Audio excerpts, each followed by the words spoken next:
You don't look at the face when you're doing CPR. You look at the rhythm of the heart. For trauma nurse Claire Bennett, that focus saved a man's life but destroyed her own. One rainy night in Chicago, she made a choice. Ignore a hospital administrator's direct order to treat a wealthy donor's son with a broken finger, and instead save the dirty, unidentified soldier bleeding out in the hallway. By morning she was fired, blacklisted, and broken. She thought it was over, but she didn't know that the John Doe she saved was Colonel Garrett Sterling, a man who commands entire armies, and he doesn't leave his debts unpaid. The rain didn't just fall on Chicago that night. It punished the city. It hammered against the ambulance bay doors of St. Jude's Memorial Hospital like 1,000 angry fists, a rhythmic prelude to the chaos unfolding inside. Claire Bennett, a trauma nurse with 7 years in the pit, as they called the ER, wiped a stray lock of blonde hair from her forehead with the back of her wrist. Her gloves were already snapped on, tight and blue, a second skin she wore more often than her own. The air smelled of antiseptic, wet wool, and the metallic tang of old blood. "Incoming!" The paramedic's voice cracked over the radio, distorted by the storm's static. "Multi-vehicle pile-up on I-90. We have a bus rollover and 3 sedans. ETA 2 minutes. It's a war zone out there." Dr. Aris Thorne, the attending physician that night, looked up from his chart. He was a good doctor, skilled but weary, his shoulders perpetually slumped under the weight of hospital bureaucracy. "All hands," he barked. "Clear trauma 1 and 2. Move the flu cases to the hallway. If they can walk, they wait." Claire moved with the fluid precision of a dancer. She checked the crash cart, spiked a bag of saline, and lined up intubation kits. Her heart rate barely climbed. This was the job. This was the life. The doors burst open. The sound of the storm roared into the sterile bay, bringing with it a gust of freezing wind and a parade of gurneys. "What do we have?" Claire shouted, rushing to the first stretcher. "Male, mid-30s, unidentifiable," the paramedic yelled, breathless. He was soaked, water dripping from his nose onto the patient's chest. "Found him near the guardrail. Deep laceration to the femoral artery. Multiple shrapnel wounds. BP is 60/40. He's crashing." Claire looked down. The man was a mess of mud and blood. He wore tattered tactical gear, not standard military issue, but high-end, rugged. His face was obscured by grime and a mask of coagulating blood, but his jaw was set in a grimace of unconscious defiance. "Get a line in. 2 large-bore IVs, wide open," Claire commanded, her voice cutting through the din. She cut away the man's soak-stained pants, exposing the jagged tear in his thigh. He was bleeding out fast. Just as she clamped a hemostat onto a spurting vessel, the ER doors swung open again. This time it wasn't a rush of paramedics, but a pristine, private security detail flanking a wheelchair. Sitting in the chair was Julian Vance, the 20-year-old son of Senator Vance, the hospital's largest donor. He was clutching his wrist, his face pale but clearly alert. Beside him walked Administrator Beatrice Goldwell. Goldwell was a woman who wore stilettos to a trauma ward. Her suit was sharp, her bob cut sharper, and her eyes scanned the room, not for patients, but for liabilities. "Nurse Bennett." Goldwell's voice was high and piercing, like a violin string about to snap. Claire didn't look up. She was compressing the soldier's wound, her body weight leaning into the task. "Busy, Miss Goldwell?" "Mr. Vance has been in a minor accident," Goldwell announced, stepping into the trauma bay, her heels clicking on the linoleum. "He's in pain. I need you to triage him immediately. Trauma 1 is reserved for VIPs." Claire glanced at the monitors. The soldier's heart rate was thready, 140 beats per minute and climbing. "This man is dying," Claire snapped. "Julian has a wrist injury. He can wait in Bay 4. "He will not wait in Bay 4, Goldwell hissed, stepping closer. The security guards loomed behind her. "The senator is on his way. I want his son in the best bed with the best nurse. That is you. Move this vagrant to the hallway." The ER went silent. Even Dr. Thorne froze, a syringe hovering over a tray. Claire looked at the soldier. He had no name tag, no rank insignia. Just a faded tattoo on his forearm, a spear through a lightning bolt, half obscured by mud. He was nobody. And Julian Vance was the golden ticket to a new hospital wing. "Did you hear me?" Goldwell demanded. "That is a direct order from your superior." Claire looked at the monitor. The soldier's rhythm wavered. "V-fib." "He's coding!" Claire yelled, ignoring Goldwell. "Charge the paddles! 200 joules!" "Bennett!" Goldwell screamed. "Step away from the patient!" Claire grabbed the paddles. "Clear!" The soldier's body arched off the table. Flatline. "Again! 300 joules! Clear!" Thump. A rhythm. Weak, erratic, but there. "Dr. Thorne, I need you here now," Claire ordered, her eyes locked on the soldier's chest, watching the rise and fall. "He needs surgery, now." Goldwell was trembling with rage. Her face, usually a mask of corporate composure, was flushed red. "You have made a grave mistake, Claire. You just prioritized a John Doe over the future of this hospital." Claire finally looked up, her hands covered in the soldier's blood. She looked Goldwell dead in the eye. "I prioritized a life over a donation. If that's a mistake, then I don't want to be right." She turned back to the gurney. "Let's move, or 3 is open." They wheeled the soldier out, leaving Goldwell standing in the trauma bay, the beep of Julian Vance's perfectly stable heart monitor mocking her in the background. The surgery took 6 hours. Claire didn't scrub in. She was an ER nurse, not surgical. But she paced the waiting room, drinking stale coffee, adrenaline slowly souring into dread. When the surgeon finally came out, he looked exhausted.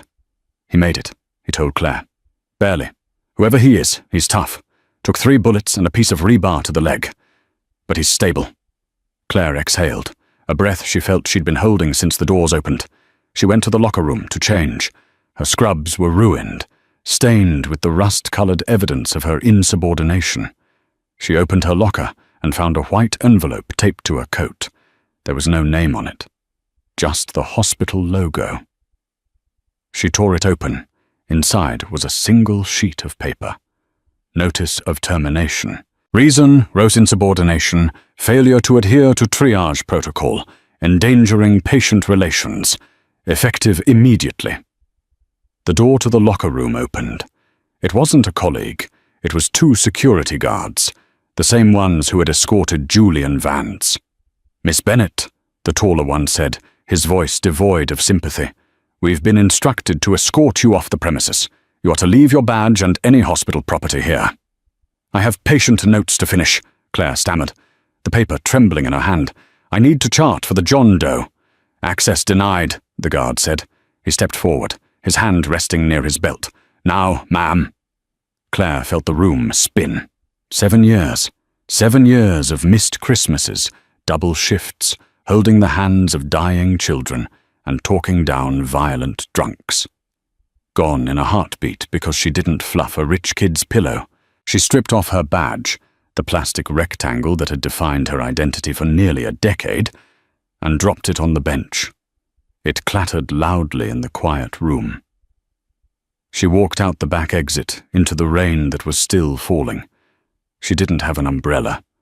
She walked to her car, a beat-up Honda Civic that needed new brakes, and sat in the driver's seat. She didn't cry. Not yet. She just stared at the hospital, a glowing fortress of glass and steel. Somewhere on the 4th floor, in the ICU, a man without a name was breathing because of her.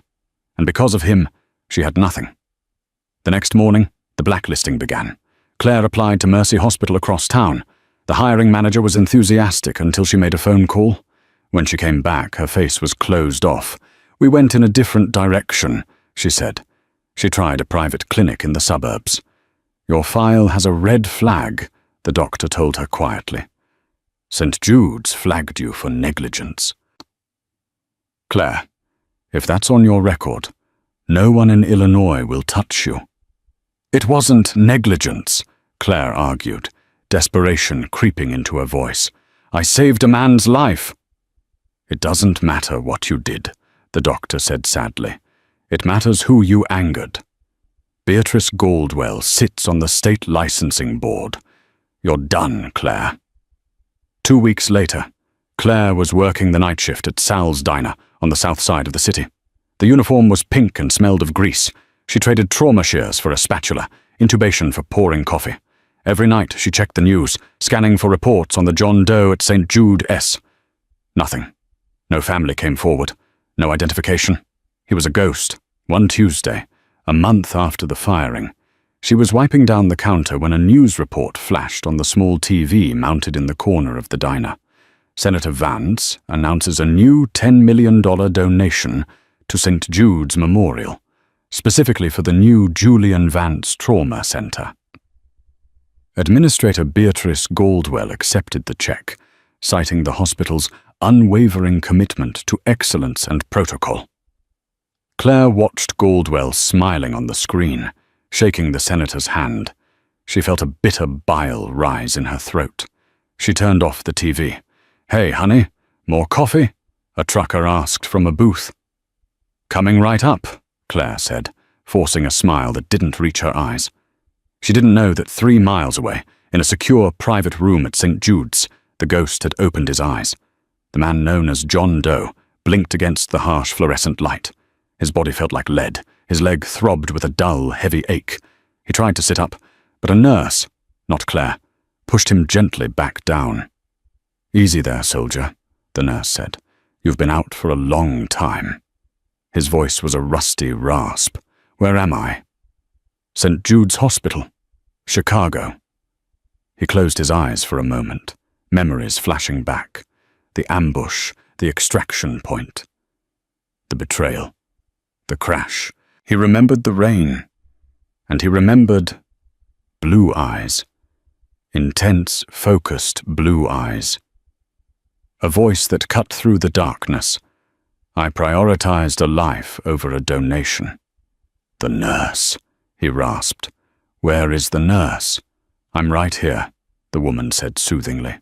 "No," he growled, the command in his voice cutting through his weakness. "The one with the blonde hair. The one who fought for me." "I don't know who you mean," the nurse said, checking his IV. "You've had a lot of staff rotating through."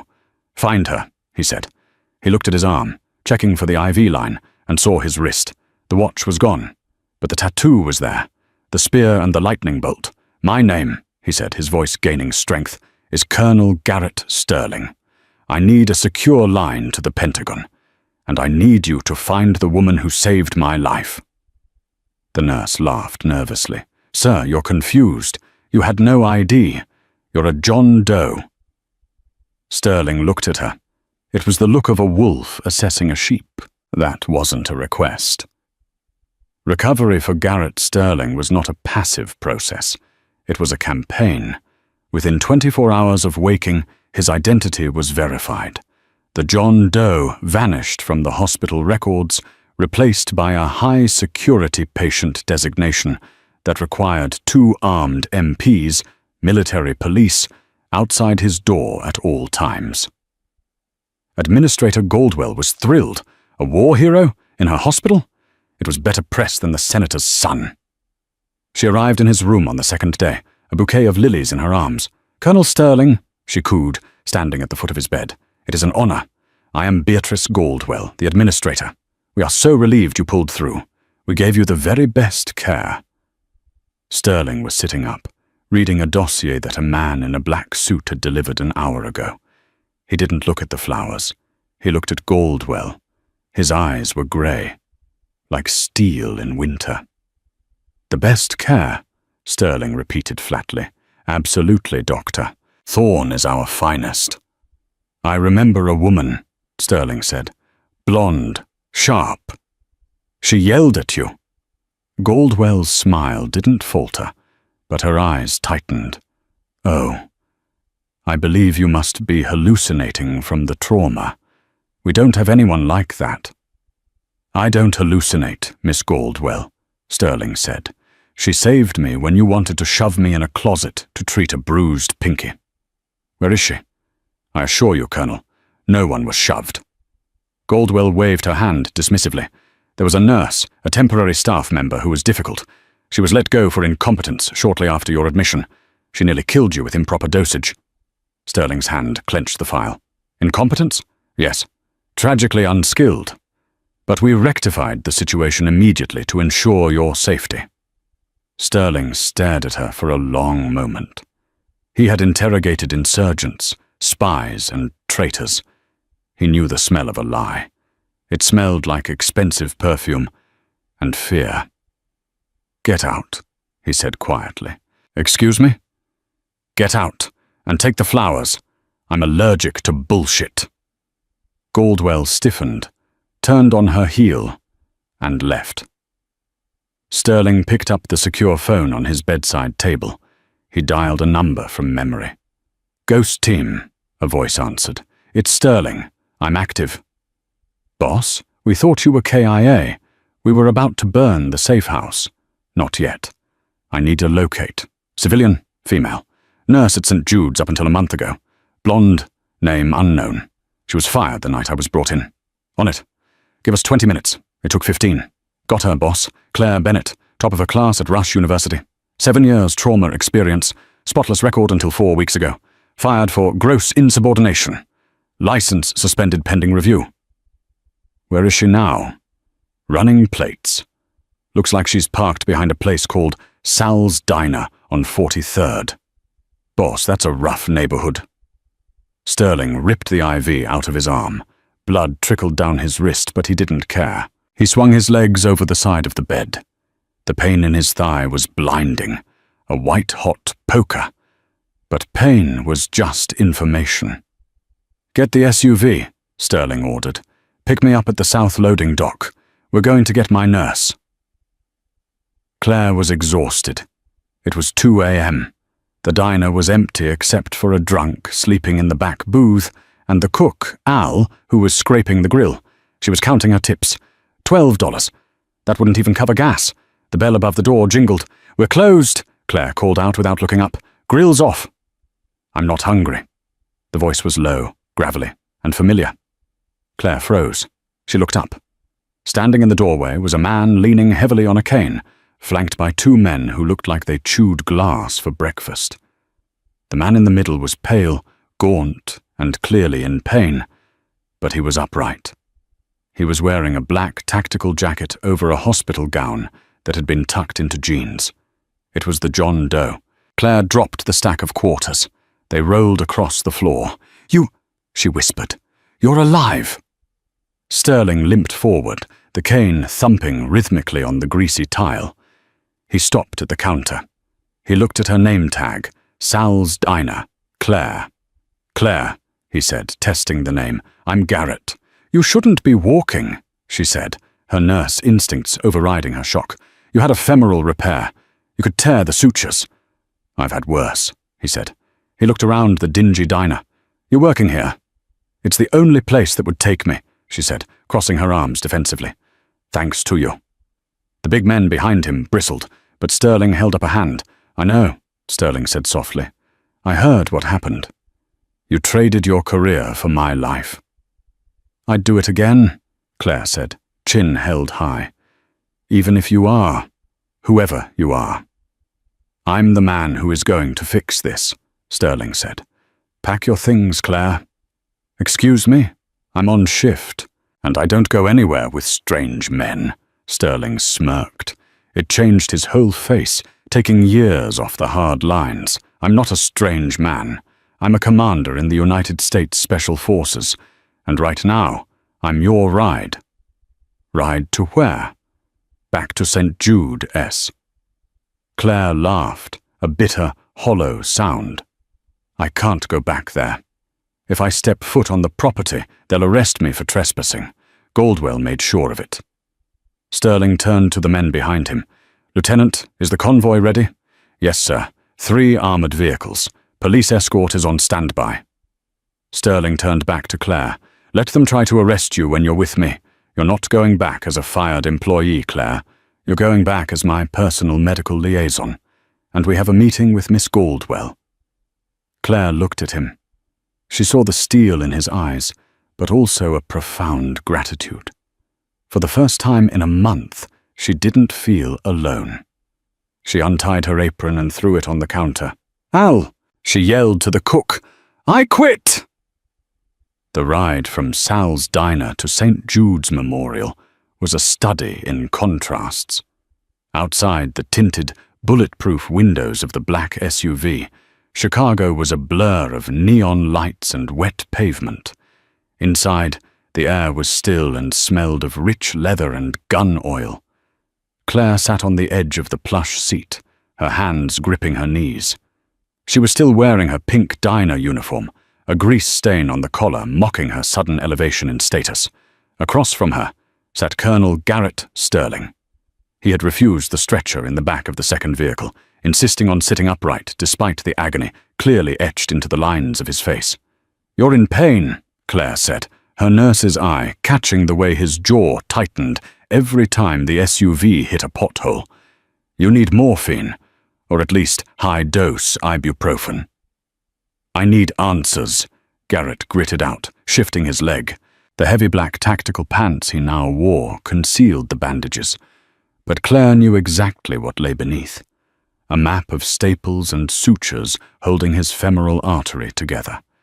"And I need to see the look on Goldwell's face when I walk back through those doors." "She's going to call the police," Claire warned. "She has the senator in her pocket. The Vances own half the board." "Let her call," Garrett said, his voice dropping to a dangerous register. "I have the 75th Ranger Regiment on speed dial. We'll see who shows up first." He looked at her then, really looked at her. In the dim light of the passing street lamps, his eyes were piercing. "Why didn't you leave?" he asked suddenly. "Leave?" "Chicago. After they blacklisted you. You could have gone to Wisconsin, Indiana. Started over." Claire looked out the window. "My mother," she said softly. "She's in a care facility in Oak Park. Early onset dementia. If I leave the state, I lose my visitation rights, and her insurance defaults. I couldn't leave her." Garrett went silent. The file his team had pulled up mentioned her debts, her firing, and her spotless record. It hadn't mentioned the mother. It made sense now. The desperation in the diner, the exhaustion in her eyes. She hadn't just been fighting for her job. She had been fighting for her mother's life. "Driver," Garrett barked. "ETA. 2 minutes out, Colonel. We have a visual on the perimeter. Hospital security is deploying." "Good," Garrett said. He checked the slide on a sidearm he had retrieved from a hidden compartment, then holstered it. "You can't bring a gun into a hospital," Claire exclaimed. "I can do whatever I want, Claire," he replied calmly. "I'm not a patient anymore. I'm an active investigation." The arrival was nothing short of a spectacle. 3 black SUVs screeched to a halt at the main entrance of St. Jude S, blocking the valet lane. The lead vehicle's doors flew open, and 4 men in tactical gear, Garrett's personal security detail, the Ghost Team, spilled out. They didn't shout. They didn't run. They moved with the terrifying, silent efficiency of predators claiming territory. Hospital security guards, mostly retired cops in ill-fitting blazers, stepped forward, hands on their belts.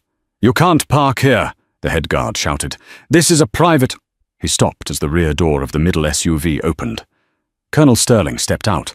He leaned heavily on a black cane with a silver wolf's head handle, but his posture was upright, radiating a command presence that sucked the air out of the breezeway. Claire stepped out behind him, feeling small in her pink uniform. She saw the shock register on the faces of the valet staff. "That's the diner waitress," their eyes seemed to say. "What is she doing with him?" "We're going to the executive suite," Garrett announced. It wasn't a question. "Sir, visiting hours are over," the guard stammered, intimidated by the sheer size of the men flanking Garrett. "I'm not visiting," Garrett said, limping forward. "I'm inspecting." They swept through the lobby like a storm front. Patients in the waiting room lowered their magazines. Nurses at the triage desk stopped typing.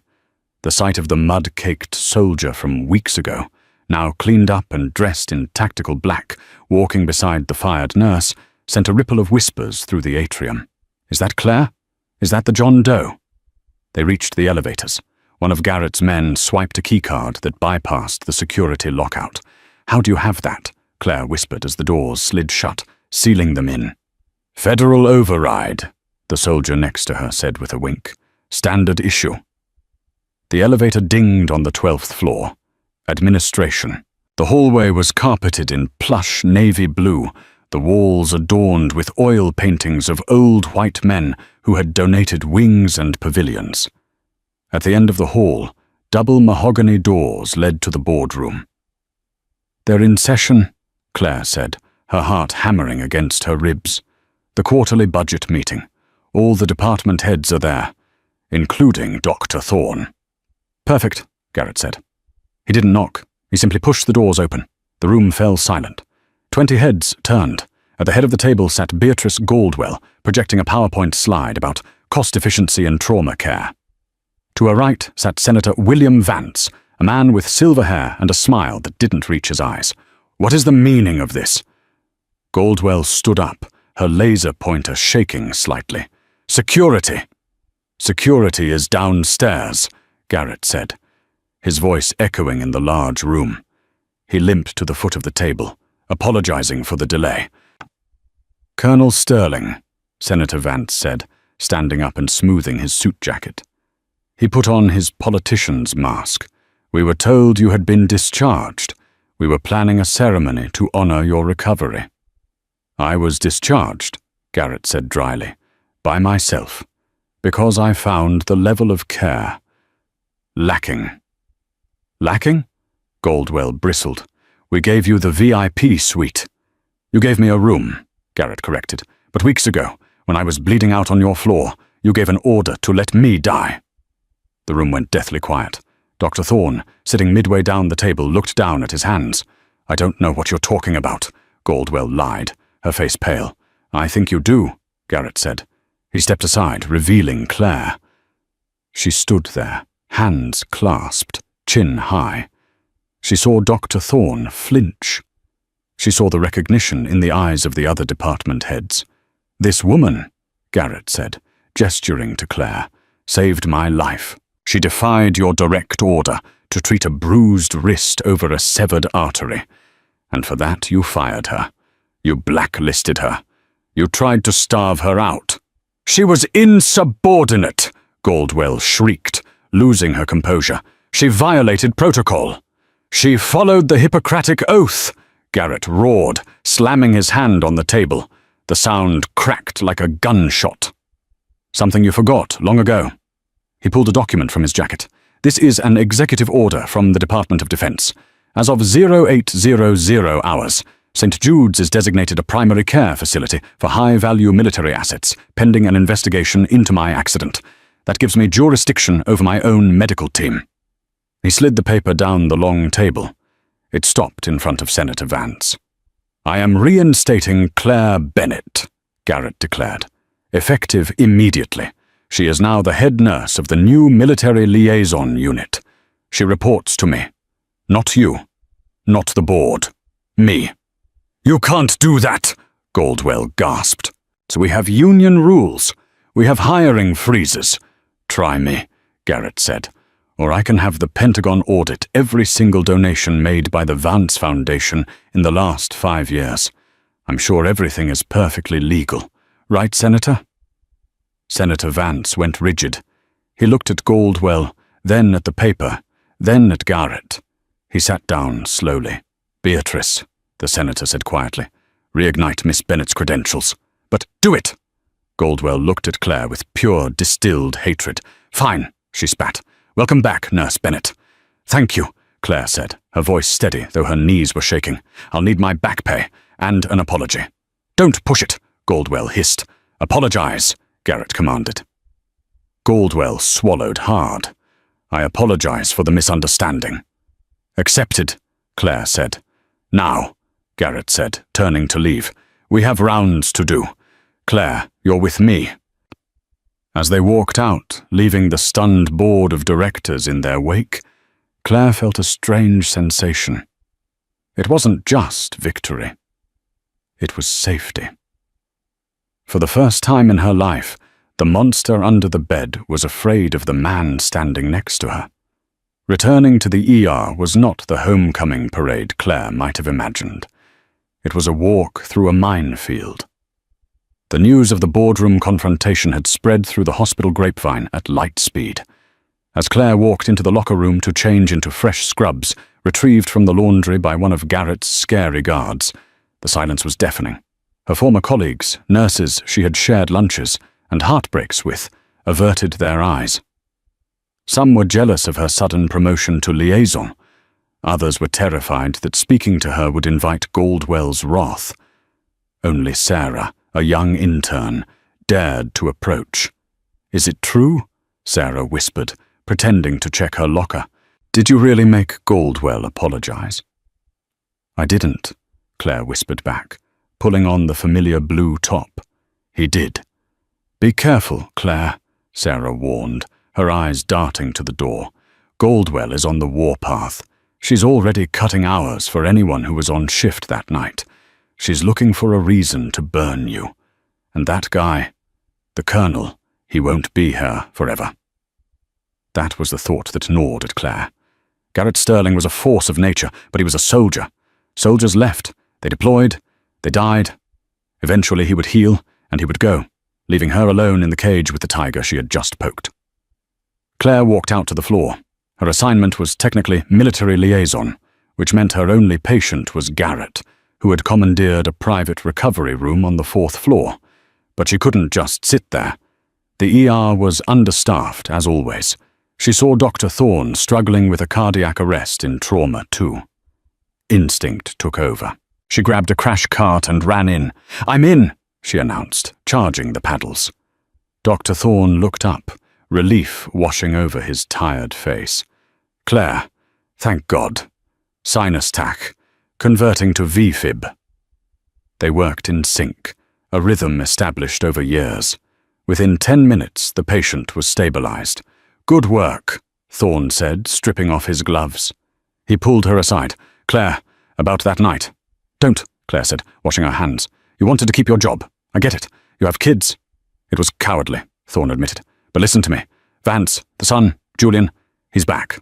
Claire froze. "What?" "He was admitted an hour ago. Abdominal pain. He's in the VIP wing, 2 doors down from your colonel." "Why is he here?" "I don't know." Thorne lowered his voice. "But he's been asking for narcotics, and he's been asking about you." A cold chill ran down Claire's spine. She went up to the 4th floor. 2 of Garrett's ghost team members were stationed outside his room, sitting on folding chairs, cleaning their fingernails with combat knives. They nodded at her as she passed. She entered Garrett's room. He was sitting in a chair by the window, laptop open, phone to his ear. "Trace the Shell Corporation," he was saying. "I want to know who paid for the sabotage on my vehicle." "No, I don't care if it links to the mayor." He hung up when he saw her. "Nurse on deck." "You should be resting," Claire said, checking his vitals monitor. "BP is elevated." "I found something," Garrett said, lowering his voice. He gestured for her to come closer. "The accident on I-90. It wasn't an accident. Someone cut my brake line. And the rebar that went through my leg? It was from a construction barrier that had been moved into the road intentionally." "Who would want to kill you?" Claire asked, horrified. "I was investigating the theft of military-grade medical supplies," Garrett said. "Painkillers, fentanyl, morphine. Thousands of doses disappearing from VA shipments in the Midwest. The trail led here, to Chicago." Claire's eyes widened. "St. Jude, S? Maybe. I was coming to meet a source that night. He never showed up. I crashed instead." Garrett looked at her intensely. "Claire, Goldwell isn't just a mean administrator. She's covering something up, and now I've put a target on your back by bringing you into this." "I can handle Goldwell," Claire said, though she wasn't sure if it was true. "It's not just her," Garrett said. "My source. He sent me a message before I crashed. He said the supplies were being moved through VIP channels." VIP channels? Claire thought of Julian Vance, the son of the biggest donor, the boy who demanded narcotics for a bruised finger, the boy who was currently 2 doors down. Julian Vance is here, Claire whispered. Garrett's eyes narrowed. Is he? Dr. Thorne told me. He's in room 404. Get me a wheelchair, Garrett ordered. Garrett, you can't. I need to see him. If the senator is using his son's medical needs to move product, we need to know. Against her better judgment, Claire helped Garrett into a wheelchair. She pushed him down the hall, past the nurses' station where heads turned and whispers followed. Room 404 was guarded not by hospital security, but by private bodyguards, men in suits who looked far less disciplined than Garrett's team. Stop, one of the suits said, stepping in front of the door. Mr. Vance is resting. I'm just welcoming a neighbor, Garrett said, his voice deceptively light. Before the guard could react, the door opened from the inside. Julian Vance stood there. He looked terrible, sweaty, pale, pupils dilated. He wasn't in pain. He was in withdrawal. Let them in, Julian rasped. The guard stepped aside. Claire wheeled Garrett in. The room smelled of stale sweat. Julian sat on the edge of the bed, shaking. The hero returns, Julian sneered, though his voice cracked. My dad is furious, you know. He hates being embarrassed. I don't care about your dad, Garrett said calmly. I care about what you're putting in your veins, Julian, and where you're getting it. Julian laughed, a manic sound. I get the best. Top shelf. Military grade. Claire gasped. Who gives it to you? Garrett pressed. Beatrice. Julian grinned, his teeth yellow. Auntie Beatrice takes care of me. As long as Daddy keeps writing checks for the new wing, Beatrice makes sure the candy jar is full. She skims it off the shipments from the VA. Easy peasy. He's confessing, Claire whispered. Why is he telling us this? Because he thinks he's untouchable, Garrett said, and because he's high. I'm not high, Julian shouted, suddenly angry. He grabbed a glass vase from the table and threw it. It shattered against the wall, inches from Claire's head. Get out! Julian screamed. I get out before I call security and tell them the nurse attacked me. Garrett grabbed Claire's arm. We're leaving. We have what we need. He wheeled himself back towards the door, Claire following. As they exited, Julian screamed after them. You think you're safe? You're nothing. My dad will bury you. They made it back to Garrett's room. Garrett immediately reached for his phone. I have enough for a warrant. If Goldwell is trafficking narcotics through the hospital. Suddenly the hospital intercom chimed. Code Blue, room 404. Code Blue, room 404. Claire's blood ran cold. Room 404. Julian. He was fine 2 minutes ago, Claire said. He was yelling. Go, Garrett said. Go see what's happening. I'll call my team. Claire ran. She sprinted down the hallway. When she burst into room 404, chaos reigned. Julian was convulsing on the bed, foam at his mouth. Dr. Thorne was already there, doing compressions. No pulse, Thorne yelled. Push EPI. Now. Goldwell was in the corner, screaming. She did this! She was just in here! Goldwell pointed a shaking finger at Claire. She poisoned him, Goldwell shrieked. I saw her come out. She killed the senator's son. Claire froze. On the bedside table next to Julian's water pitcher was a syringe. An empty syringe. It was a setup. Julian convulsed one last time and went still. The monitor whined its long, flat note. Dr. Thorne stopped compressions. He looked at the clock. Time of death, 16:42. The room fell silent, save for the hum of the machines. Goldwell turned to the security guards. Her face was twisted in a mask of triumph and mock horror. Arrest her, Goldwell commanded. Arrest Claire Bennett for murder. The guards moved toward Claire. She backed up, hitting the wall. I didn't touch him, she cried. We were just talking. Check her pockets, Goldwell yelled. A guard grabbed Claire, roughly shoving her hands against the wall. He patted down her scrub pocket. He pulled something out. A vial. Fentanyl. Claire stared at it in horror. She had never seen it before. I didn't put that there, she screamed. He planted it. Take her away, Goldwell said. her eyes cold as ice. "And call the police, the real police." As the cuffs clicked onto Claire's wrists, she looked out into the hallway. She saw Garrett trying to get out of his wheelchair, his guards held back by a dozen hospital security staff. "Claire!" Garrett roared, struggling against the men. But it was too late. They dragged her out the service elevator, away from the only man who could save her, as the shadow of the Vance Empire swallowed her whole.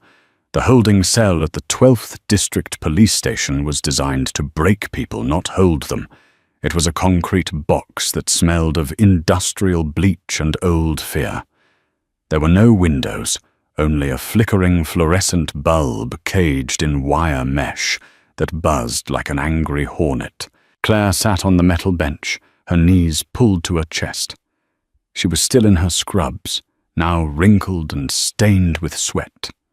The cuffs had been removed, but her wrists were bruised, purple rings marking where the metal had bitten into her skin. It had been 6 hours since they dragged her out of St. Jude's.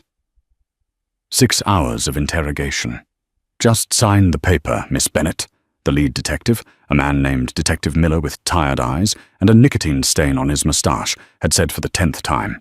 "We found the fentanyl in your pocket. We have the administrator's testimony. We have the dead body of a senator's son. This is a slam dunk. If you plead guilty to involuntary manslaughter, maybe the senator shows mercy. 10 years. You'll be out in 5. "I didn't do it," Claire had whispered, her voice hoarse from crying. "Goldwell planted it. Julian was an addict. She was supplying him." Miller had slammed his hand on the table. "So that is a United States senator's family you're slandering. Do you know who signs my paychecks? Do you know who runs this city?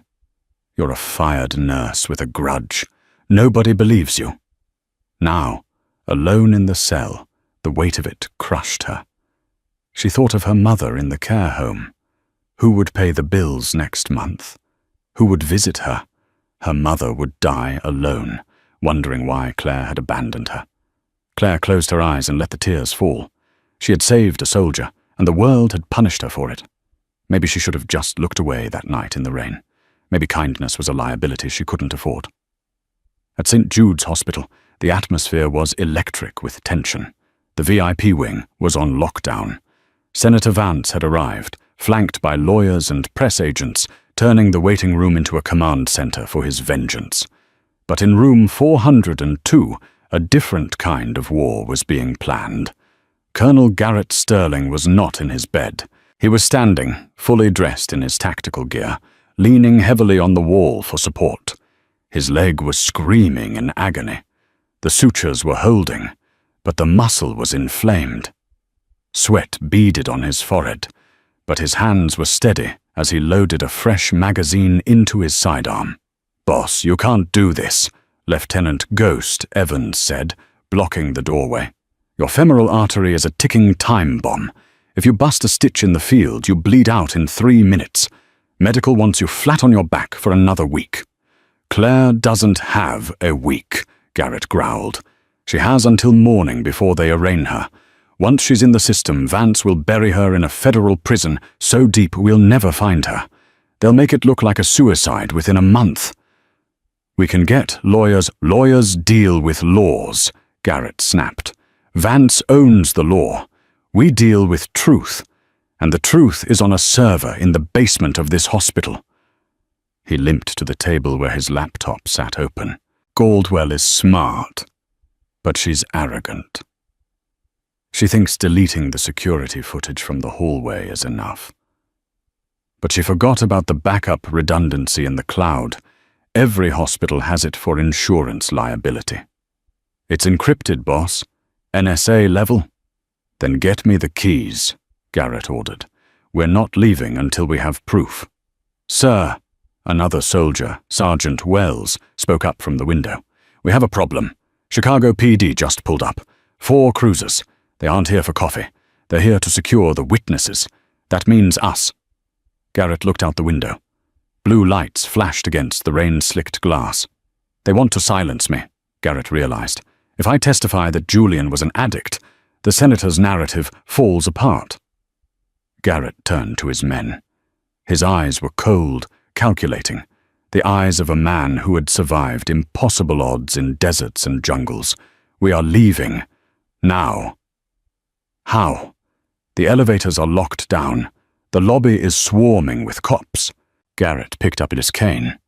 He looked at the fire alarm on the wall. "We're not taking the elevator," Garrett said. "We're taking the roof." The extraction was messy. Garrett's team triggered the fire alarm, plunging the hospital into chaos. As strobes flashed and sirens wailed, patients and staff flooded the hallways. In the confusion, the ghost team moved like smoke. They ascended the stairwell to the helipad. The wind was howling, the rain stinging like needles. A black military helicopter, called in by Garrett on a priority frequency, usually reserved for extraction of high-value targets in war zones, hovered above, its rotors chopping the night air. Garrett was hoisted up, his leg burning with every movement. As he strapped into the jump seat, he grabbed the headset. "Get me the JAG Corps," he shouted over the roar of the engine. "Get me the highest-ranking Judge Advocate General in the Pentagon. Wake him up. Sir, it's 3 a.m. in D.C. I don't care if he's sleeping with the President. Tell him Colonel Sterling is calling in his marker. Tell him I have a nurse to save." As the helicopter banked away from the hospital, Garrett looked down at the city lights. Somewhere in that grid of electricity was Claire. He touched the spot on his chest where his heart beat, a heart she had restarted. "Hang on, Claire," he whispered into the comms. "I'm coming." The next morning, the steps of the Cook County Courthouse were a sea of umbrellas and microphones. Senator William Vance stood at the podium, looking every bit the grieving father. Beatrice Caldwell stood dutifully behind him, wearing black, dabbing at dry eyes with a handkerchief. "My son," Vance's voice boomed, amplified by the speakers, "was a victim. Not just of a tragic accident, but of a predator in the medical profession. A nurse who violated her oath. A nurse who poisoned my boy with fentanyl." The crowd of reporters scribbled furiously. Flashbulbs popped. "We demand justice!" Vance shouted, his fist shaking. "We demand the maximum sentence for Claire Bennett. She is a stain on the healthcare system." Inside the courthouse, Claire was being led into the arraignment hearing. She was in an orange jumpsuit now, shackles on her ankles. She walked with her head down, the fight drained out of her. She was tired, so tired. The judge, the Honorable Marcus Sterling, no relation, simply a cruel coincidence of names, banged his gavel. "Case number 4492. The People versus Claire Bennett. Charges: first-degree murder, trafficking of controlled substances. How does the defendant plead?" Claire opened her mouth to speak, to say not guilty one last time, even if no one listened. Bang! The double doors at the back of the courtroom didn't just open, they were thrown wide. A hush fell over the room. Walking down the center aisle was not a lawyer. It was a phalanx of 4 soldiers in full-dress blues, medals gleaming on their chests. In the center walked Colonel Garrett Sterling. He was leaning on his cane, but he wore his uniform like armor. His chest was heavy with ribbons, Silver Star, Purple Heart, Distinguished Service Cross. "Who interrupts this court?" the judge demanded, peering over his glasses. "Colonel Garrett Sterling, United States Special Forces," Garrett announced, his voice carrying to the rafters without a microphone. "And I am here to present exculpatory evidence regarding the innocence of the defendant." "This is not a trial, Colonel," the judge said. "This is an arraignment. You have no standing here." "I have the standing of the United States military," Garrett said, stepping past the railing. He pulled a flash drive from his pocket. "And I have proof that the evidence against Miss Bennett was fabricated." Senator Vance, sitting in the front row, stood up. His face was purple. "This is an outrage. Arrest this man." "Sit down, Senator," Garrett said, not even looking at him. He looked at the judge. "Your Honor, 12 hours ago, my team recovered deleted security footage from St. Jude's server. Footage that Administrator Caldwell thought she had scrubbed." Garrett nodded to his lieutenant, who plugged the drive into the court's presentation system. The large screens on the wall flickered to life. The video was grainy, black and white, but clear enough. It showed the interior of room 404. It showed Julian Vance, alive, pacing the room. It showed the door opening. Beatrice Goldwell walked in. The courtroom gasped. On screen, Goldwell handed Julian a vial and a syringe. They argued. Julian snatched them from her. Goldwell left. Julian sat on the bed, prepared the injection, and shot it into his arm. Moments later, he collapsed. The video fast-forwarded. Claire Bennett ran in. She started CPR, then Goldwell entered. The video zoomed in. As Claire was focused on compressions, Goldwell reached into her own pocket, pulled out a second vial, and slipped it into Claire's scrub pocket while pretending to assist. The courtroom erupted. "Order! Order!" The judge banged his gavel, but no one listened. Claire stared at the screen, her hand covering her mouth. It was there, the truth, in black and white. Garrett turned to the gallery. He pointed his cane at Goldwell. "That woman," Garrett declared, "murdered Julian Vance by supplying him with lethal narcotics, and she tried to frame the woman who tried to save him." Goldwell was trying to sneak towards the side exit. 2 military police officers blocked her path. "Beatrice Goldwell," Garrett said, his voice cold, "you are detained, pending federal charges for narcotics trafficking and conspiracy." Senator Vance looked at Goldwell, then at the video. He sank into his seat, burying his head in his hands. He knew it was over. The investigation would open his finances. The house of cards had fallen. "Miss Bennett," the judge said, his voice trembling slightly, "in light of this extraordinary evidence, the charges are dismissed with prejudice. You are free to go." The bailiff unlocked Claire's cuffs. The metal clicked open. Claire didn't run to the door. She ran to Garrett. He caught her, dropping his cane to wrap his arms around her. He winced as she squeezed him, his leg protesting, but he didn't let go. "You came back," she sobbed into his uniform. "You came back for me. I told you," Garrett whispered into her hair. "I pay my debts. And you, Claire Bennett, are the only reason I'm breathing." 3 months later, the sign above the new wing of the hospital didn't say Vance Trauma Center. It had been renamed the Veterans Memorial Wing, funded by a massive seized asset forfeiture from the Vance estate. Claire walked through the sliding doors. She wasn't wearing scrubs. She was wearing a white coat, head of trauma nursing. She walked to the nurses' station. It was busy, chaotic, loud, just the way she liked it. "Bennett," Dr. Thorne called out. He had kept his job by turning state's witness against Goldwell, but he was on a tight leash. "We have an incoming chopper, multi-trauma, ETA 5 minutes. "I'm on it," Claire said. She walked to the ambulance bay doors. The rain was falling again, a soft drizzle this time. A black SUV pulled up to the curb. The window rolled down. Colonel Garrett Sterling sat in the driver's seat. He wasn't using a cane anymore. He was back in active duty fatigues, a duffel bag in the back. "Leaving again?" Claire asked, leaning against the car door. "Deployment," Garrett said. "Classified. You know how it is." "I know," she said. She reached in and took his hand.